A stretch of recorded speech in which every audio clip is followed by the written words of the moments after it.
Hello KDM fellows, in this video I will be covering a lot of topics which I will highly recommend you to use the timestamp to jump into any specific topic if you cannot finish this video or focus on a specific one. So without any further delay, let's get started. As you saw in the previous video, this is the main engine of this script mod. So whenever you need to change to a different game phase, you click on here and then you choose the specific game phase you want to jump. Whenever you're done with the Showdown phase, you can click on change game phase, click on settlement, and the mod itself, it will prompt any message to guide you through. So as you see, the scripts are done, so you can go to the next phase, which I will highly recommend to use this settlement tracker, which will help you to guide you through which step or phase you're on the settlement phase. This green token called settlement tracker is going to be really useful because as you move through the settlement phase, it's going to trigger some background scripts. As well, whenever a background script is triggered, it will prompt a message. As you see here, whenever you move the token to the gain endeavors, it's going to prompt a message telling you how many endeavors you should get. About getting endeavors, you can just get it manually from the back, or you can use this silly script here and then choose which number you need to. If you need 6 at the end, just get 2 more. Whenever you move the settlement tracker token into the update timeline, it's going to trigger 2 things. One is going to remove all the objects on the Showdown. As you can see, it's clean. Few seconds ago. As a matter of example, I put all these objects so whenever you move the token to the update timeline, it's going to clear this word for you automatically. And second is going to rise this table, which contains all the settlement locations built already on your campaign. The timeline, it is on the left side of the mod. So you can see here. Here's where you're going to track all the lantern years and events. As you can see here, whenever you need to track the current lantern year, you get the red token, you put it on the highlight spot, and you're good to go. So for this example, we're going to say we're in the lantern year 12. So you're going to get the token. You can just copy and paste it if you want, or get it from the back. Either way works. About the settlement event cards, you can draw it from here. If you're those type of player, you like to draw the top card and that's it, go for it. But I created this script that whenever you click here on the spread cards, it's just going to get 20 cards in case if you have more than 20 settlement event cards, so if you're playing with the new content and expansions. And then we normally like to do on our campaign, we like to separate like a few cards, 1 per player. So we're choosing our own fate, as you see here. And at the end, we will choose from all those 4s. We roll dice. The lowest is going to have the duty to reveal what is going to happen. So let's say at the end, that is the card. So let's see what it is. Not too bad. And let's see what was the card. Plus a Lally, a neutral event. So that's how we handle the settlement event cards with the script. So these green tokens help you to get the settlement cards whenever you hover the mouse and then you press on the exclamation mark. So it's gonna get it for you. It's the same thing if you go here on the settlement event cards and just put it manually. You know, it's a fancy script that is gonna help you to do the thing. How you set it up, in case you're wondering. What you do is just get the token, put the same name of the card or the event card. Let's say it is, let's just get a random one. Let's get is Phantom. By any chance, let's say something is triggered by an event or on event, something like that, that will tell you you need to do Phantom, which as far as I know, nothing will maybe trigger that. So you put Phantom there and then just put it anywhere you want. So the next time, every time you go to a settlement phase, you're gonna get that new fresh deck of settlement cards. By the way, they are here as well. You can, for example, you delete it, and again, the mod, it will get it a new one on each time you click on the settlement phase. So with this one, let's say this is the next lantern year. Let's get the thingy, and then you're gonna get the card. About coming events during a campaign, what I would recommend you is you can use the red tokens as a reminders. So you just pull it and put the name like this. Let's put a test, and that's it. You're gonna have that reminder that on line to year 15 is gonna happen. A real example we have right now, the Hooded Knight is gonna arrive on line to year 14 because every 4 lantern years he's gonna be arriving to check and fight the survivor. So you can use this token. For example, whenever we reach here, let's make the example, he's gonna arrive again, and then we normally turn it off, right? To mean that we already triggered the event. Okay, more details about the timeline.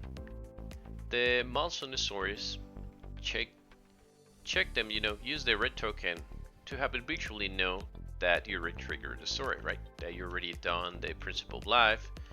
When someone died, trigger the principal death. All those stories are here on the left side. As you see, principal events. So whenever you need to trigger any of those, just click on the button. It's gonna show you the artwork. It's gonna even prompt a little bit, and then you can just flip it and then read the story.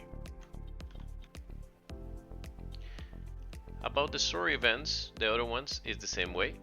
Whenever you need to trigger the intimacy, you just click it. The Hooded Knight, you just click it, and it's gonna help you. Again, all these stories are double sides, so you can enjoy the artwork in case you're new for new players, and then go ahead and proceed to read the story. The same thing with the timeline stories. It is the same situation. You just click it. Warning, warning. Don't delete any of those sheets, because if you delete it, you're gonna be in trouble, because all these stories, all these scripts are gonna be triggered using this sheet. So if you delete it, for example, let me delete it, and if you do this, an error is gonna happen because you just deleted. So don't delete those sheets, please. So I will highly recommend you use the red markers to see which has been triggered and which has been not. This one, the query is just visually, nothing else. In case if you're playing with expansions, you can use the red tokens if you want to, and just put it like there. Another option is, if you want to use, but this could be a harder one, you use the text, and you will try to fit it there, but I would not recommend that. I'd rather use the red tokens. The same thing with the principles. You can just select it, which ones you have been using. There's no background script with this one. It's just a matter of visual effect, because the principles are gonna be here on the top of the mod. You can get it from the principal chest, and as you see, the maximum a campaign can have is 4. Warning, warning. By the time you move the settlement tracker into the updated timeline, and you notice the table showing cards kind of stretch, that is really rare that can happen. So just select the cards and just delete them. It is the quick fix. Again, this is really rare that can happen, and then you can just click on Get Gear button, and it's gonna get the new cards for you, the correct ones. Update dead count. For this one, there's no background script, so you will need to do it manually. That means you will need to track your population for your campaign. You can use these numbers. If you never use it on TTS, it uses estates, so that means you can choose from 1 to 10. So if you want to change it to 2, you press on your keyboard 2, and so on. You can do it as well. Right click and then select the proper state. If you want to do it 0, for this one, you need to be 110. Like meaning it is a 10. For example, let me do it for this one. See, if you want a 5, you press 5. It's gonna take half a second, so keep that in mind. Next one, we have the check milestones. This one, as you see here, it will trigger any milestone story, events, and condition, are certified. That mean these specific ones on the milestone stories that I talked previously, and as well is gonna be applying for the Echoes of Death if you're using the 1 or 2. This one, if you see the chest, is because you choose it during the setup of the campaign. That means you're playing with the core campaign plus new content, or you're playing with the expansions and you choose the 10th anniversary of the White Speaker. As well, you will have these cards enabled with the scripts. For example, if you are not familiar with the string system, there's the small rules. And if you ever need to add any of those cards, for example, the requirements are going to be here. Very important to mention. As you can see, whenever they meet the milestone, you are good to go to trigger that one. For example, let's say this is the backstabber. So look at here, click on the plus, and the card is going to be automatically added into the fighting arts. So whenever you request for a fighting art deck using the watcher table, which we're going to see it later on, is going to be showing that backstabber included. Before I go any further, let me talk about two useful script objects you're going to be using during your campaign. The first one, it is look at me. It is this token, which it helps a lot for new players and even experienced players to move their camera directly into the spot whenever someone click it. Because let's be honest, this mod is huge, right? So let's say you need to trigger story. So if you need to trigger everyone attention, the camera move there. You're gonna click let's say I'm far over here. Someone press there, and it's gonna move my camera there onto that specific token. This is pretty handy. So for people that are new to the mod, if they're wandering around, they will not feel lost in case they want to continue reading the story with you. That will be pretty useful. This script is going to be around the whole mod. And as well on this back, you can just get it whenever you need. The other one is going to be weapon proficiency. Let's go to the middle of the mod. See, it is on the right side. By default, you're going to have one of these objects. I already modified it for a current campaign. This token is really useful because it's going to allow you to track all the weapon proficiency if you want for all the survivors around the settlement. So for example, for the Vicissitude, we have 3 survivors. It's Skatrix, Typhoric, and Rykel. The way it works is you need to click on the weapon proficiency and select the current one you want to track. Let's say it is with the whip, and then you put the name of the survivor here. Let's call it test. And once you click it upside, it's going to ask you if you want to save the input or not. Let's hit on yes. Let's try again. And this time we're going to put test 2 and click upside. And I said no. And then it's going to go back to the previous one. That's how it basically works. So keep this in mind. For example, this one, there's 3. So by default, whenever you click on another one, it's gonna erase everything. This is I think a little situation with TTS. So my recommendation will be just create another one. For example, like this one. Select Vicissitude and type in the name there for that survivor. That is Torek. So now you have 4 survivors with Vicissitude. If you don't want to type in everything again, and you can create multiple as much you want. If you need another one, you can just click it. If you ever need to clear the data, just flip it, click on clear data, and we'll be good to go. Useful sheets. I'm gonna show you a couple of sheets that are gonna be really useful for you playing your campaign. First one, it will be the glossary one, which as you can see, it is from 1 to 8 pages, which will help you whenever you have any doubts with rules or a specific keyword. For example, let's look for the knockdown for survivors or for the knockdown monster. So as you see, I put the letters on the corresponding page. So if you go for the first one, you know it's letter A, B, C, and so on, right? This is not double sided, so keep that in mind. The next one will be related with new players, the tutorial and reference sheets. Whenever I teach how to play at KDM, I use this tutorial and reference sheets. Let me hide the table here. And let me get the back. So it's an infinite back which contain 19 pages and sheets, which is going to help you whenever you're showing how to play KDM. My advice will be to don't overwhelm players with everything. Just do a really quick tutorial like I normally do. Just ask them, have you played D&D? Okay, good. Then there's no diagonal. Each character can move 5 spaces if you're going to do the prologue. combat, and then this is the founding stone. You know, they will have activation. This is the number, what it means, speed, accuracy, strength, you know, how many dice are you gonna roll, and so on. So you're gonna be teaching little by little the players how to play the game. If you're overwhelming with like a 5 minutes of rules, they're gonna lose interest on the game or get overwhelmed, right? So I would recommend, that's my base advice. I can tell you, I have been teaching many players, I've been doing demo games, so the best thing is just use these sheets. Little by little you're gonna be showing, so get familiar with the sheets as well, right?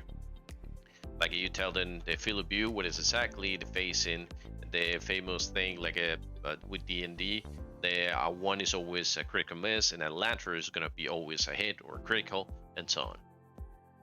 So remember, this back could help you a lot, and you can have infinite backs. So whenever you use them, just delete it. Innovations. This area is for the innovation cards you're gonna be getting for your campaign. There's a background script that is gonna be checking all these cards, so I will highly recommend it to put it here. The important ones at the very beginning of your campaign is gonna be the language, pain, and the inner lantern. Because whenever the background script notice you already have those cards in your innovation area, it's gonna be able to unlock these tokens whenever you go to the Showdown, which I'm gonna talk on the next videos about it. Whenever you start a new KDM campaign, the first innovation, language, is gonna be available here. Once you innovate language, you can move this card to the current innovation area. And as you see, a background script is gonna trigger, which is gonna count how many innovations you have on your campaign. The purpose of that is to help you whenever you reach 5 innovations to trigger the Hooded Knight, because sometimes people forget to trigger, including myself. So whenever you move innovation there, let's say the lantern years goes by, so we're gonna be adding innovations, and whenever we reach to the 5th one, it's gonna trigger that message that the settlement has 5 innovations, Hooded Knight story should be triggered. So in this case, you need to trigger manually. It's just a reminder, and you can get it from here. Click on the story, see the artwork, read the story, and proceed as usual. As well, there's another background script whenever you play with the Sunstalker expansion that is going to remind you whenever you reach to the 8 innovations on your settlement to trigger a specific event, because the Hooded Knight is replaced there. And lastly, whenever you innovate, what we do is you just shuffle the cards. You can pick the corresponding number, in this case 2 if you do normal one, or 4 if you have Symposium. We just set it aside.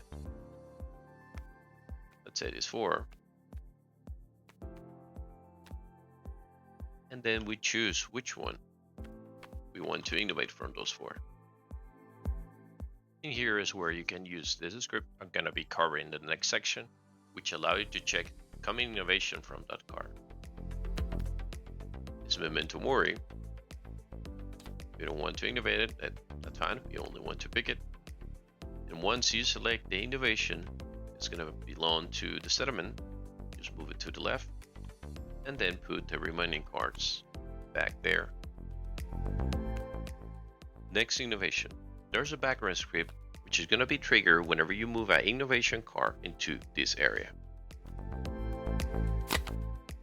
As you see, it's showing all those correspondence that belongs to Hubble if we choose that card as innovation. So you have 2 options. You can click on return to the deck because you only want to pick it, or let's do the other option, move it again.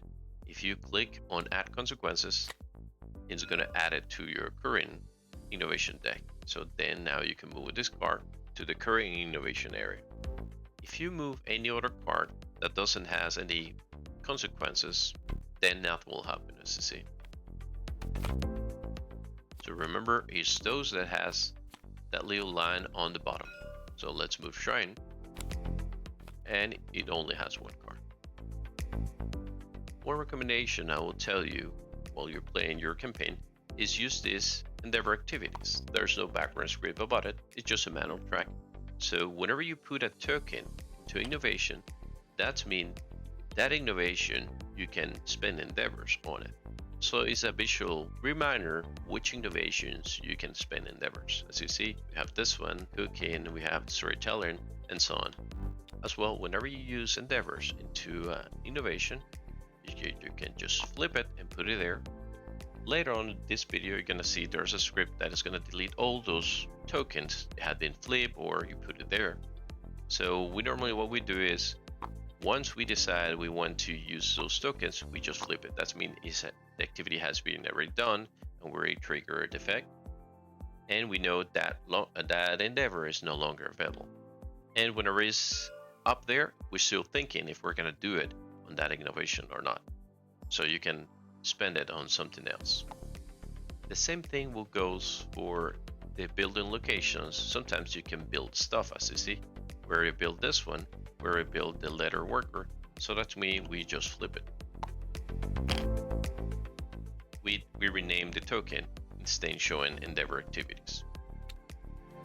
And you will still have another infinite back from there. So we do the same logic here. As you see, if we innovate, we put the token here and we spend the one organ and hide. And in this settlement location, we have two. We can do innovate and share experience. So as you see, these light blue tokens are kind of useful to help you to do stuff around during the settlement phase. Develop. So whenever you reach to this develop phase, there's no background script. So let me show you how we manage the resources during this phase. What we do is all the resources we obtain from the hunt, we're just gonna gather around and split it like in categories, as you see scattered around the table.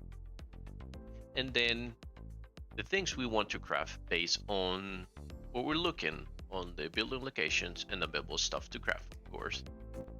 We're gonna separate the gear that we want to craft and then put the required resources to craft that item. So whenever we decide, let's say for example, the scrap lantern, we want to craft it, then we'll need a perfect organ and a scrap.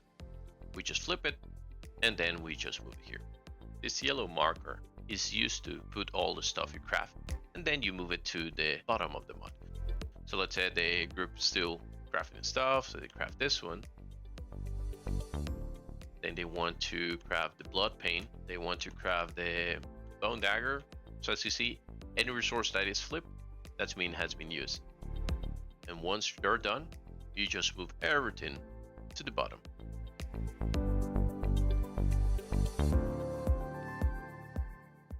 So as you see, this table, it is used to put all the accessories, gear, armor, and so on that belongs to the settlement. And these bags can be used as a storage in case if you want to save stuff because you want to be organized. Let's put this stuff here. So it is just a bag for storage. Armor set tokens. There's no script for this one. It's just a simple token with states. So as you see from 1 through 13, it's gonna show the list. If you press that number, it's gonna get you that specific armor set to show you. So if you press 2, it's gonna show you the rawhide set, which as you see, it is showing all the details. And it is double tap, just visual stuff showing female and male. So if you want to check the list again, just go to the number 1. I'm looking for the Phoenix one, so as you see it's 11. I press 1 twice on the keyboard and then it's going to show you the details. In addition, you're going to have an armor token on each departing survivor. So as you can see here, this survivor is using the rawhide set, this one is using the screaming antelope, this one doesn't have any armor set, and the last one it has their rawhide set. Keep in mind there's no background script on this token, so you will need to track this manually. During a campaign, you're going to be controlling survivors as usual, so which you're going to need to use character sheets, which there are these script sheets that contain all the details. So as you see, you can press on the buttons as you get in experience, and other stats need to be tracked. So at the beginning of the campaign, as you notice, the founders, survivors are going to have their own sheets. But whenever there are new survivors, just go to this chest, the green one, that says new survivors. There's only one sheet. The reason of that is you can update the sheet as you need. For example, this is the current campaign that we have. We're doing survival the fittest, so every new survivor is going to have +1 strength, +1 evasion. They're going to have 200 speed right away. You're gonna have 3 understanding, 2 courage. So whenever there's a new survivor, you just copy the sheet and then put it back. If you need to do any modification, let's say in the future the new survivors are gonna get new +1 strength, so total 2, you're gonna just put it there. So once a new survivor is gonna show up, you just copy and paste this sheet. Getting portraits for each gender. There's a script for this one. Whenever you press this button, it's gonna show you female, male. So if you press male, it's gonna give you 5 portraits for males. If you click on return portraits, it's just gonna put it back. If you click on get random again in females, it's gonna do the same thing, but from the other chest. So you can take a portrait, every portrait it is a back. Then we give it a sheet, copy, paste, this is her sheet, and move on. Intimacy dice. During your campaign, you're gonna get new survivors, or you're gonna get new babies, right? So I create these dice, which doesn't mean anything, it's just role-playing stats, because on the rule itself of KDM, you can decide the genders. But whenever at least we play our campaigns, we like to make it more fun, so we will be rolling dices, and the higher, once the intimacy was successful, is gonna be the gender. So as you see, blue is gonna be a boy, and pink is gonna be female. So as you see, we'll get a boy, and we'll do the thingy here, get a male, and again get a portrait, and so on. Unnamed Survivors. At the very beginning of the campaign, whenever you're starting and you don't want to focus on get a portrait for each character, which save you time at that moment, you can use these tokens, which is for male and the female survivor. So you can have an unknown, for example, if you have 15 and you have 4 founders, so you need to get 11 of these tokens. This. And what we like to do, like I was talking earlier, we roll the dice, and depending on the result, we're gonna get the gender. This is gonna add more intensity sometimes, because there's a rare air scenarios you will have a lot of females and few males, so it's an interesting way to play KDM using this gender small rule. Now once you have everyone, let's say we have right now 3, 5, 9, get one more female. So we have in total 11 here, plus the founders is going to be 15. Whenever you want to get a portrait, you just remove this one and then get a portrait. It's a male. Get a sheet, copy, paste, and good to go. So as you see, at a certain point, you're going to replace all these unnamed survivors with a portrait, with a corresponding portrait for their gender, and a sheet as well. Watcher table. Player assistant. This script is one of my favorites because it prompts the watcher table, which is going to be your assistant to get cards as you require during any game phase. I already covered this on the previous video, but I will go a really quick recap about it. You can get fighting arts, you can get secret fighting arts, weapon proficiency, abilities, disorders, and severe injuries whenever you suffer. As well, you have the D10 die there to roll it for the severe injuries or the brain traumas. So once you roll it, you can just look on the table. If it's, let's say it's a body 3, that's mean it is going to be bleeding, so that survivor is going to get 2 bleeding tokens.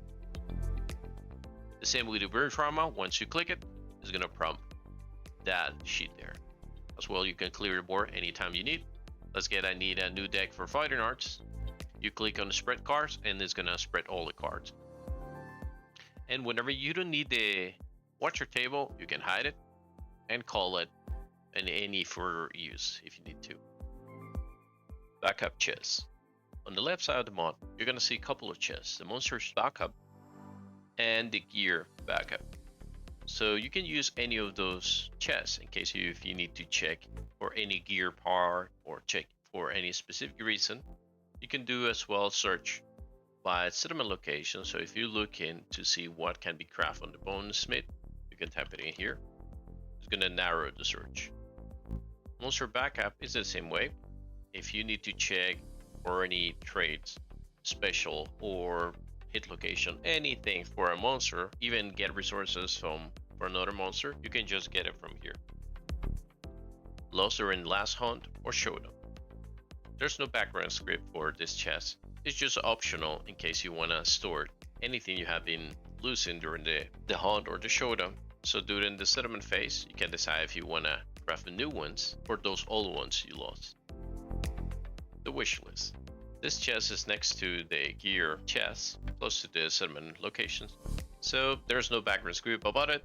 It's just to store any gear you want to craft in the near future. Get a special gear. Whenever you move this settlement tracker, it's gonna rise the table. But as well, it's gonna get you the new chest, and this script is gonna show up. So if you click it, it's gonna get you the rare gear. If you're playing with expansions, it's gonna add you more options like a Slender Man, the Manhunter, and so on. So you see those buttons, so you can press it and it's gonna get that specific gear. So for now, we just press it. As you see, I get all rare gear, and as well you can search because everything is named. Settlement locations. During a KDM campaign, you're gonna build locations around the settlement. So the way we track it is use this notepad. Maybe in the future it's gonna be a scripted one. For now, is this simple notepad. It's gonna help you to track what you have been built on the settlement. When you start your campaign, you are gonna start only with this one. Then probably in the first land you're gonna build this 3. So anytime you build something, put it here. The reason is you don't know if you put all the locations. For example, let's say I want to check for this location, the plumery. So we want to see what can be crafted there, right?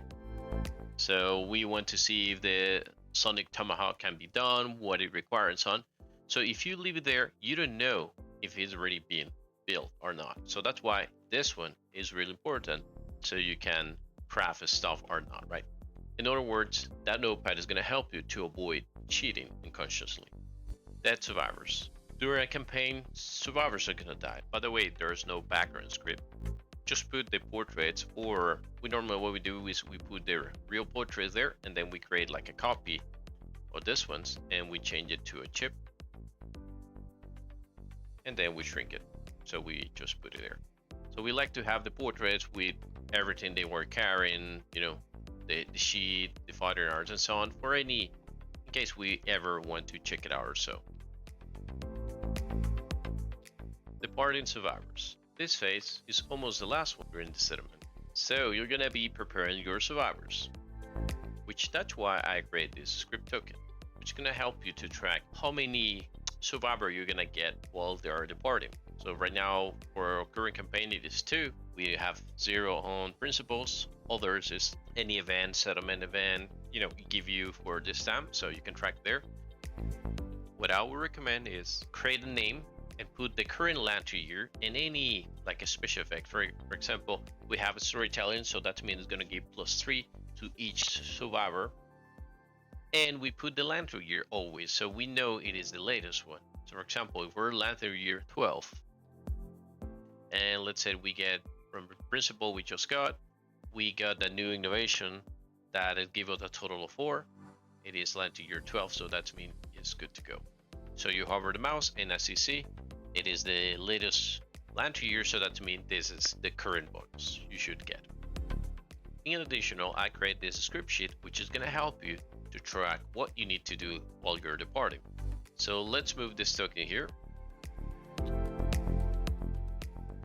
And you can give it to each player if you're playing a 4-player campaign. And as you see, once you're done, you can just click it. It's just a visual reminder. There's no background script about it. As well, I'll create this script token that is going to help you to do these actions during the departing survivors. So let's move this token here. And you can give 1 token to each player. In this case, let's give it to, if it's 4, you're going to give it to all 4. And they can just track easily their stuff. For example, update armor points. Okay, this is the armor set from the white land, so that means it's gonna be a total of 3 with the bonus. So you give it 3 to each.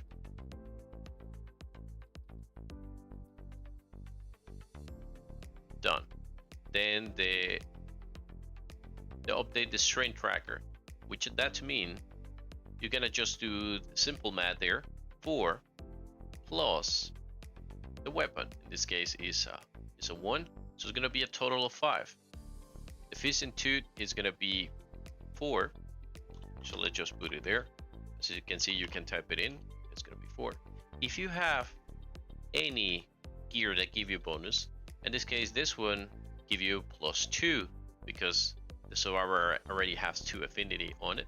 So we're gonna give it a token of +2, like this.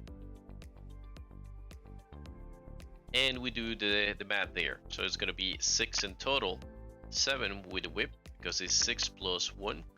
And then the fist in 2 is gonna be 6. The reason of this strength tracker is to have a total number of the strength with each weapon. So if you're fighting a monster with a toughness of 10 and you're using the whip, it is an easy way to know that you only need a 3. If you're using fist in 2, you know you need a 4 in order to win it. Talking about stats, anything that give you a bonus, use the gear ones. So for example, something give you like this one, like the lock charm. Let's say I already have 2. Let's suppose I have 2 blue affinity, so it's gonna give me +1 lock. So whenever you're playing, it's easy just to track, even though you're kind of far from the mod. So use these ones only whenever are permanent stats, and whenever you gain tokens, real tokens, just use this one. You see, 1 strength, like that. So as you see, the total will be 7 because it's 4 plus 2 plus 1. So it's an easy way to track tokens while you're on the hunt and the showdown. So once you're done, you can click it, update survivor points. That means how much survivor points the character is gonna get. Alright, the maximum right now on this campaign is 7. So previously I was showing it was 2, total of 2. So that is gonna make her reach to the limit. Let's give example with a survivor that has low survivor points. So it is 2 plus 1 by this one plus another 1 by the boots. So it's gonna be 2 more. It's gonna be 7. So as you see, that's how you track the survivor points. So the last step, it will be check the bar effects, disorders, fighting art, etc. Let's start with Quixotic. It says if you are insane while you depart, gain 1 survivor, 1 strength token. You need to be of 3 insanity in order to be considered insane. So this one will not apply, so nothing will happen. The binge eating disorder, you cannot depart unless you have a consumable gear in your gear grid. So this monster grease, as we see it, is consumable. So he already triggered that one, which he can depart without an issue. Record and archive resources. During this step, you will need to do things manually. So if you're not gonna be using these resources for this lantern year, what we do is anything that shows asterisk, that means belong to the storage. So all these resources that still has a name, that mean are real resources. So what we do is we select everything like this. We just put a name like asterisk and then click outside. That's it. Everything that has asterisk belongs to the storage. All these resources are now from the storage side, and we just put it here, put this back, and we're good to go. Once you move this token here, the settlement tracker, into the end settlement phase, there's a background script that is going to read and delete cards that belongs to resources, gear, any event endeavors. Doesn't matter if they're face up or face down, it's going to delete it around the mod, as you see here, and this area as well, and this area as well. This is mainly for the endeavor. So as you see, there's endeavor there. So once I press this button, it's gonna delete those cards and tokens. Legendary monsters.